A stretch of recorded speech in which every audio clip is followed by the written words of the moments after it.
Perkenalkan, saya Nadia ya Mbak, maaf ganggu waktunya.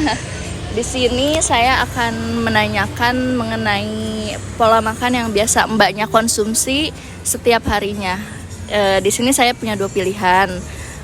Mbak pilih makanan yang sehat tapi mahal atau makanan junk food tapi dengan harga yang murah? Sehat tapi mahal sih. Mbaknya? Sehat tapi mahal sih. Kenapa alasannya tuh? Karena saya juga nggak yang sering konsumsi junk food. Mbaknya? Sama soalnya kakak. Oh, karena tidak sering mengkonsumsi junk food ya. Alasan lain untuk tidak mengkonsumsi junk food itu yang Mbaknya tahu karena apa gitu? Karena mungkin nanti berefek pada tubuh gitu ya? Iya, pas gimana ya?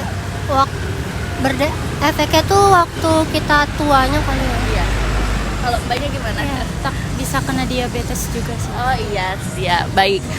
Iya Mbak, jadi mengkonsumsi makanan sehat itu mungkin udah ada kesadaran di masyarakat perkotaan ini ya Mbak terhadap makanan apa yang dikonsumsi itu makanan sehat.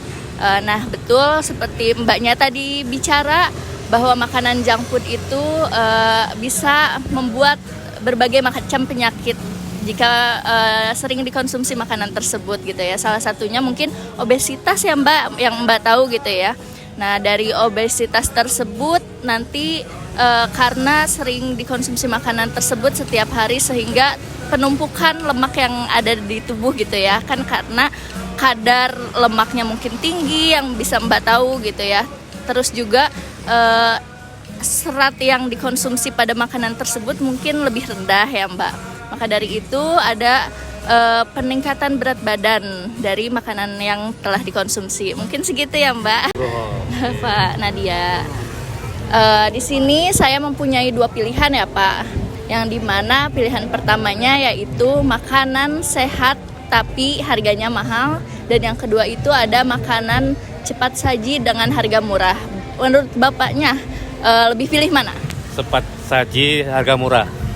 Harga murah, cepat saji. Kalau Bapaknya bagaimana? Sama, yang murah cepat saji aja. tapi murah ya.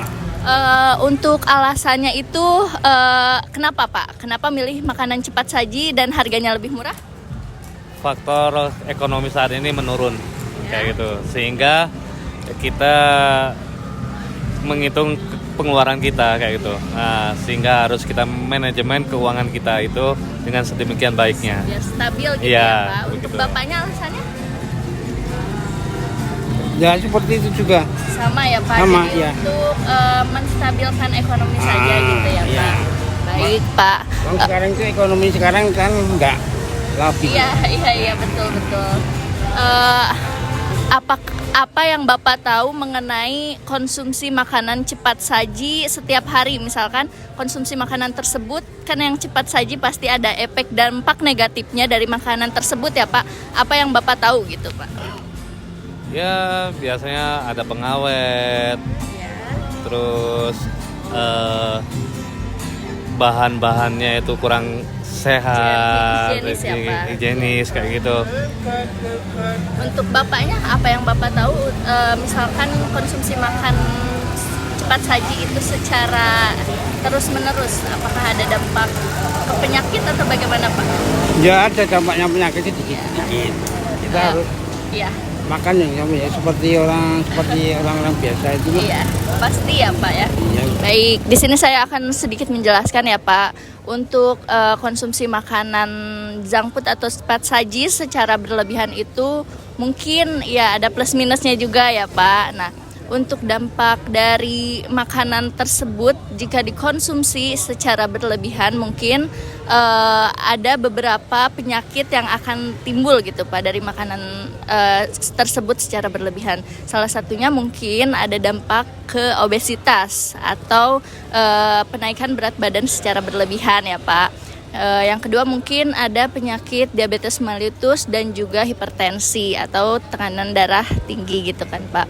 Nah mungkin dari makanan tersebut bagaimana jika dikonsumsi secara berlebihan itu obesitas kan itu karena makanan tersebut tinggi lemak gitu ya Pak ya. banyak kadar lemaknya juga, lalu rendahnya vitamin dan serat yang sebagainya gitu ya Pak. Maka dari itu muncullah berat badan yang secara berlebihan itu Pak.